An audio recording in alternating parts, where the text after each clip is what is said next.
नए मकान में जा रहे हैं, इतनी सावधानी रखिए, वो मैं आपको सावधानी बता रहा हूं।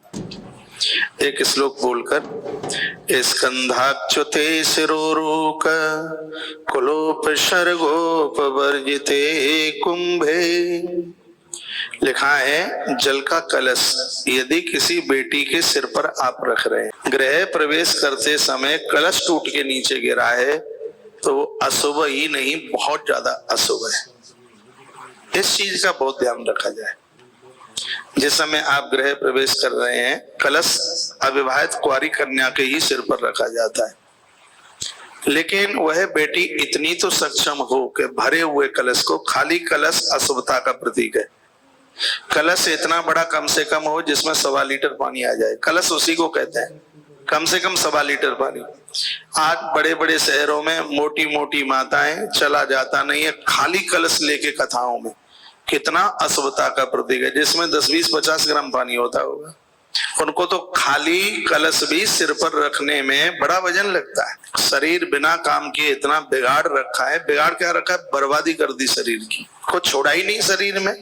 इतना बड़ा कलश जिसमें 1.25 लीटर पानी आ जाए, और ऐसी बेटी का, कन्या का चुनाव कीजिए जो सजग रहे, समझदार है। स्कंदा अच्युते शिरोरुक कुलोपसर्गोपवर्जिते कुंभे, सूत्रच्छेदे मृत्युकीले चावा मुखे महान रोगा, ग्रहीनाथ स्मृतिनाम स्मृतलोपे मृत्युदेशः। यात्रा अंदर गृह प्रवेश करने से पूर्व कहीं कलश टूटता है, उसका दोष तो है ही, और ये अशुभता उस घर में रहने वाले व्यक्ति को रोगी बना दे। वेद के मंत्रों का पाठ करते हुए ब्राह्मण, बच्चों की आवाज, बच्चे आवाज कर रहे हो तो डांटिए मत। गृह प्रवेश में छोटे छोटे बच्चे बहुत शुभता के प्रतीक हैं, छोटी छोटी कन्याएं बहुत शुभता की प्रतीक है। ये सब शब्द ध्वनि हो रही हो, शुद्ध जल भरिए, पवित्र जल भरिए। इनके अतिरिक्त गृह प्रवेश के समय सुंदर वस्त्र धारण कीजिए। नया नहीं पहन सकते हो तो रात को पहना हुआ न पहनिए। देखो कितनी सुंदर बात कही है।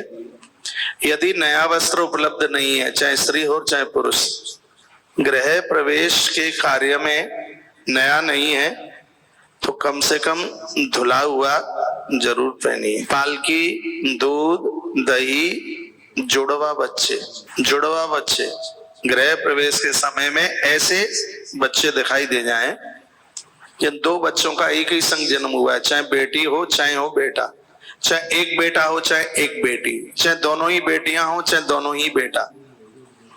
जुड़वा संतान बहुत शुभ मानी गई है। शायद पता नहीं ये बात आपको मालूम होगी कि नहीं मालूम।